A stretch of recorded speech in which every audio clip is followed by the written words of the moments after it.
Welcome back to the program. This is we're into the third hour of Citizen Extra Live on Citizen TV. My name is Wahiga Mwaura, and from the World Environment Day, we talk or we cross over now to another topic: Comrades in Misery. Now, let me give you just a summary of what Comrades in Misery is all about: comfortable study, regular hot meals, neat hostel befitting a top mind, and some money in the pocket. Now, what I've just described is the template of campus life imagined by high school graduates. But the reality is less rosy, especially for students from poor backgrounds. Doing odd jobs that require little of their proven intellect becomes the only route to a degree.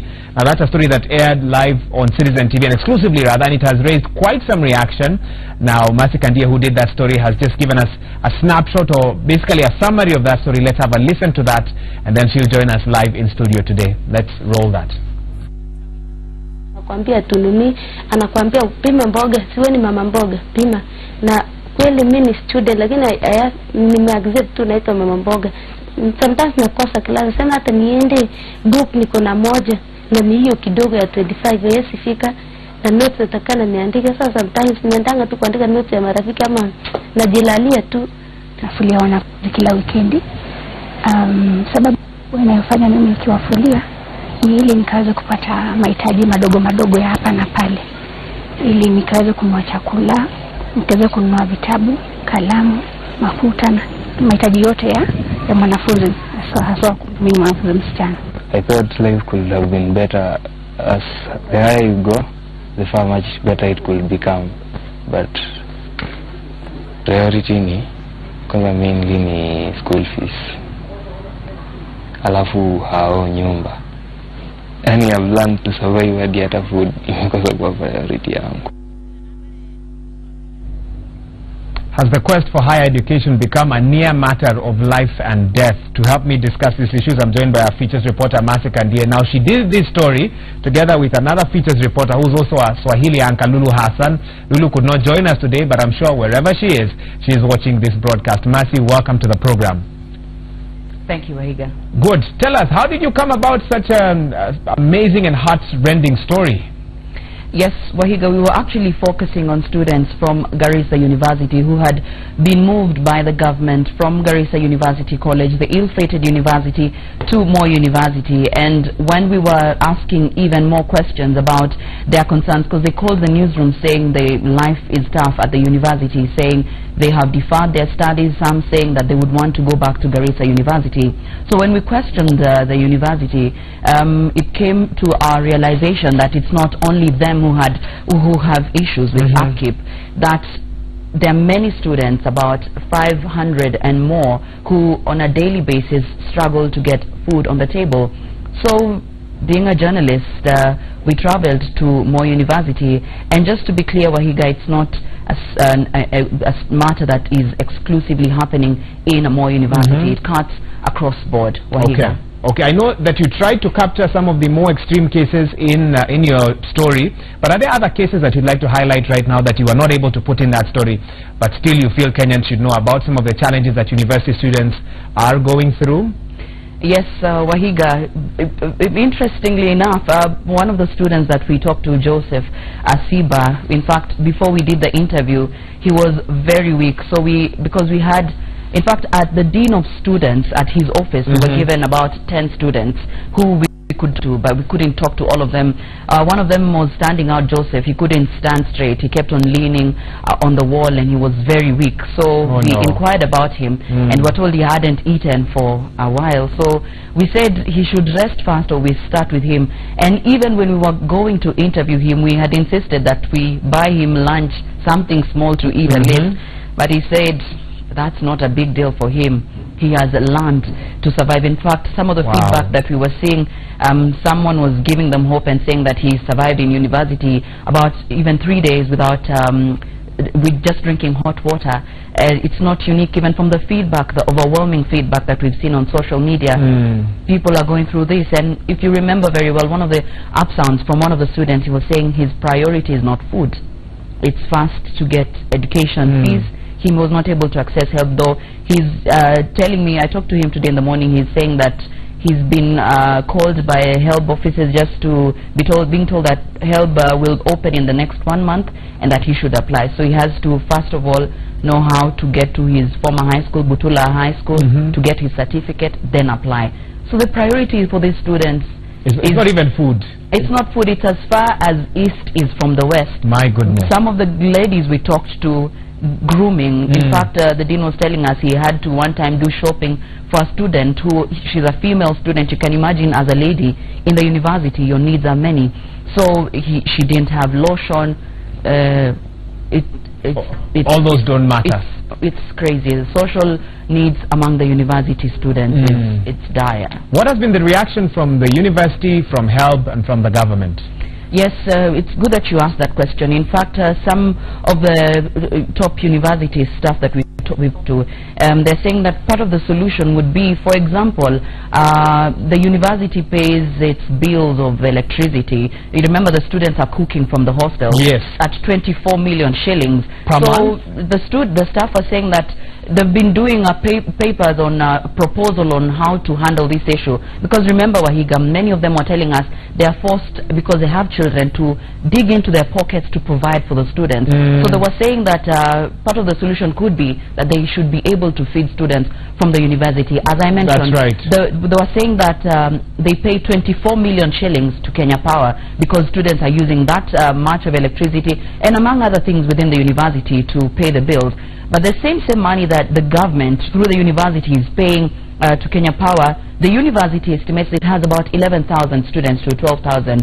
Those who stay within the university, they're estimating they're able to feed the university students who stay within the campus from estimates of 1.5 million to 2 million. Wow, so from the feeding angle, they're saying that it's actually possible. In that, back in the day, they had boom and university meals were free. I'm told it was a 7-course meal, very good meal, but they're saying they can handle it from breakfast, lunch and supper, just to handle the food. What is standing in the way of the university implementing this? That idea. A lot of issues. Remember, it's yet to be noted if trouble can never end in the world, Wahiga. You can try and be very positive about it, because remember, some of the students that we talked to, they were saying when they get help, some of them are firstborns in their families. They're having other people to send money to, first of all, even from the little income that they get, those who are able to access help. One thing that we were not even able to bring it out, Wahiga, is that the HELB portal that is able to, the questions, the tests that HELB gives you to analyze if you're a needy student, we're told that some of the very vulnerable students are not able to access it because their situations do not sound realistic. You come from West Pokot, you have 20 in your family, children, it doesn't make sense. Your income is very low. So even from that test that they test you, if you're vulnerable enough, it doesn't sound realistic. So you end up not getting the full amount that you need to get. But either way, Wahiga, I believe change is around the corner. People who are able to help as little as they can should do so. The people who are able to give food should give food. Those who are able to give scholarships should give scholarships. Something is possible. Other students have gone through this. They've come out stronger, successful people, CEOs, directors. It happens. Some of them are in positions of leadership. It happens. The good thing is that even Lucy Chebet, the girl, the Mama Mboga, she's been nicknamed Mama Mboga. She's also being nicknamed a woman rep in her village area of Kacheliba. Oh, wow. She has high hopes. She knows so long as the sun rises and sets, you never know what tomorrow holds. Well, I've heard someone say that if whatever doesn't kill you only makes you stronger. Let me ask you, after doing this story, have you received any responses from well-wishers who want to sponsor or assist some of these students that you profiled in the story? Yes, Kenyans are amazing, Wahiga. Since the story aired, overwhelming support. We've given out the numbers of the dean of students, some staff at the university. Some of the students that we've talked to are telling us the numbers that we've shared to them, especially on social media, for the people who wanted to assist us, saying that, in fact, Joseph is saying that one well-wisher from Somalia has called him and saying that he's willing to pick up his education fees. Kenyans with a good heart. So people are receiving help. Let's talk a bit about HELB. I know you mentioned them, but have they given an official statement after that story was broadcast? Yes, we should be meeting them later on. Just this should be in detail in our bulletin later on. But yes, HELB is willing to talk about the matter, tell us what students need to do to access HELB in essence. But remember, Wahiga, HELB is part of the problem. Okay, thank you for that. Finally, what challenges did you face in coming up with such a report? What were some of the challenges you faced along the way of data collection and so forth? First of all, Wahiga, there's always a debate. Are you a journalist first or are you a human being first? I believe you're always a human being first. Yes. But when some of the challenges that, it's crazy because, I mean, as a human being, you still have your limits. So you try as much as possible to first of all help the ones that you get to talk to, yes, first of all. But the challenges, Wahiga, to be very honest, most that you carry mentally, the ones that you think about in terms of that we really need a solution for the students. A long-term solution. Yes. Because even if you give them something small to eat, something small to buy, lotion, something small for an exercise book, and you leave them at that, you drive away from the university thinking that will probably not last a long time. So you just hope that the stories that you tell will have impact. So challenges mainly, Wahiga, is that you tell your stories in a manner that probably would have impact. Okay. But the moment you meet your stories first on hand and you're able to look at them, at your story on face value, the human beings that they are, the children that they are, the dreams that they have to be realized, then challenges, Wahiga, are many in terms of just how you get your stories. First of all, these are not the war-torn situations. You know, you would think that as a journalist, getting to a war-zone area or going to a place that has bandits would be hard enough, but getting every story, I think comes with these challenges. What can we expect from you in follow-up to this story? What else are you pursuing? Different angles to this same story? Yes, Wahiga, tonight we are all looking into solutions from HELB.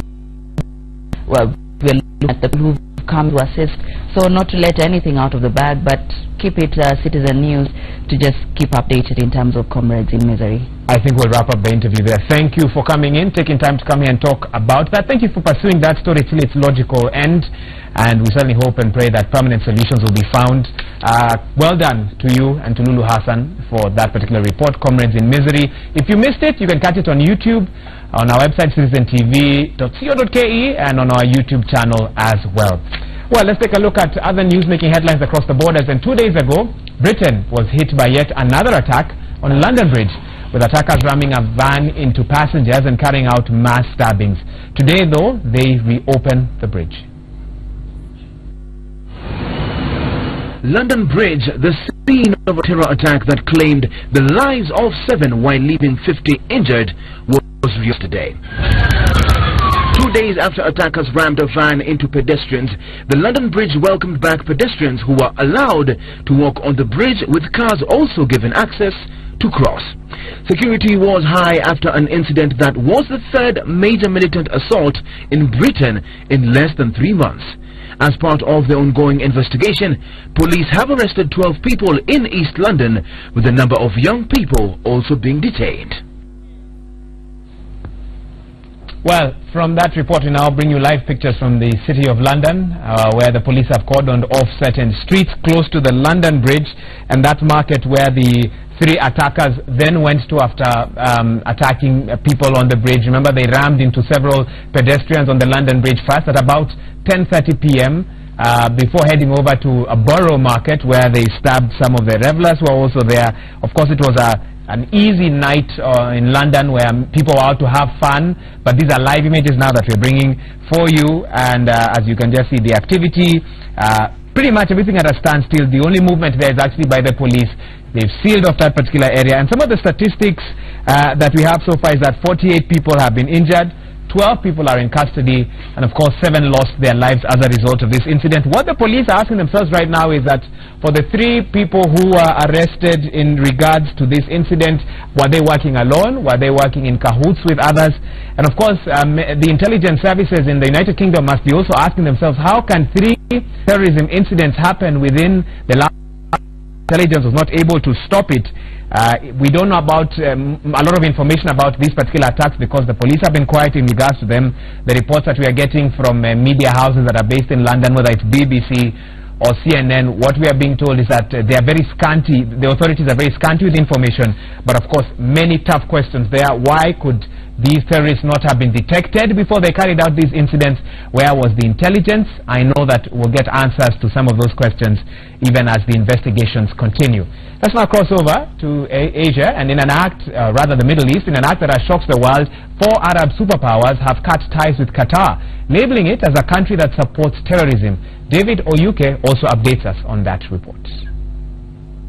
Bahrain, Egypt, Saudi Arabia and the United Arab Emirates have announced they will withdraw their diplomatic staff from Qatar in the worst rift in years among some of the most powerful Arab states. In an act of intent with far-reaching repercussions, the 4 superpowers of the Middle East have cut ties with Qatar amidst the alleged support for Islamist groups and Qatar's relationship with Iran. Qatar, which is set to host the 2022 World Cup, is in the eye of a massive diplomatic storm just 10 days after President Donald Trump visited Riyadh, calling on Muslim countries to stand united against Islamist extremists. In a statement on its state news agency, Egypt claimed that Qatar's policies threaten Arab national security, sow seeds of strife, and ultimately create division within Arab societies. Well, thank you, David Oyuke, for that update once again. Well, this brings us to the end of the English edition of Citizen Extra. Time now for Kiswahili, and the Kiswahili team will be taking over shortly, led by Salim Swale. Kwa sasa najiunga na ndugu wangu Salim Swale. Habari za asubuhi. Nashukuru sana Wahiga Maura. Nataka nikupongeze tu kwa kazi nzuri ambayo umefanya tangu Extra makala ya Kiingereza ilipoanza saa 3 asubuhi. Umefanya kazi nzuri na wageni wako, na tabani wa Kenya wameweza kupata mengi zaidi. Asante sana. Mimi naweza tueleze kidogo kama ukiniruhusu. Hebu endelea. Huo mvutano ambao upo kati ya nchi hizo za Kiarabu, Qatar, Saudi Arabia, Imarati na nchi zingine kama vile Misri, ifahamike kwamba huo ni mvutano wa muda mrefu. Qatar imekuwa na mvutano na nchi hizi za Kiarabu katika ile jumuiya au ni baraza la nchi ambazo zinaunda baraza la Ghuba la Wajemi. Na kwa muda mrefu Qatar imeonekana kama ni mwana mpotevu katika swala zima la kuleta pamoja mitazamo sawa katika eneo hilo la Ghuba ya Wajemi. Na tangu baada ya mfalme mpya wa Qatar kuchukua madaraka, Saudi Arabia, Misri na Imarati pamoja na Bahrain zimekuwa zikiona Qatar kama ni tishio kwa muendelezo wa sera katika eneo zima la Mashariki ya Kati. Asante sana Salim. Now my director has asked me to ask a very complicated question in Kiswahili, which I will not attempt to, because I know our viewers might be offended by my knowledge of the language. But what I can ask you, Salim, is could it be the leadership of Qatar who have led to this? Because if you say this conflict has been going on for a long time, what has necessitated this particular issue now to come to the public, to the knowledge of the general public? Is it the leadership of Qatar? How can you explain that to us? Kwa lugha ya Kiswahili. Wajua Wahiga, kuna makundi katika eneo la Mashariki ya Kati. Mimi nimekuwa katika eneo hilo kwa muda mrefu, takriban miaka 8.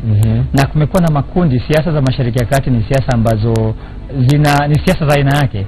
Katika kipindi hicho cha muda mrefu, Qatar ilikuwa ni moja kati ya nchi ambazo Saudia na nchi kama vile Imarati na Bahrain zilikuwa zinaweza kudhibiti. Lakini kutokana na ujio wa kiongozi mpya wa Qatar, kijana mchanga ambaye anaongoza nchi ndogo lakini yenye ushawishi mkubwa wa kiuchumi, inaonekana kijana huyu ameanza kuondoka kando na mielekeo ya baba yake, na sasa anaonekana kuwa na mitazamo ambayo kidogo ni huru, na wakati mwingine mitazamo ambayo inatofautiana na nchi kama vile Saudi Arabia ambayo inajihisi kama ndio kigogo wa eneo la Mashariki ya Kati. Salim Swale, asante sana. As you can tell, my time is over. I will allow Salim to take over next. We take a short break now. Citizen Extra Kiswahili edition is up next.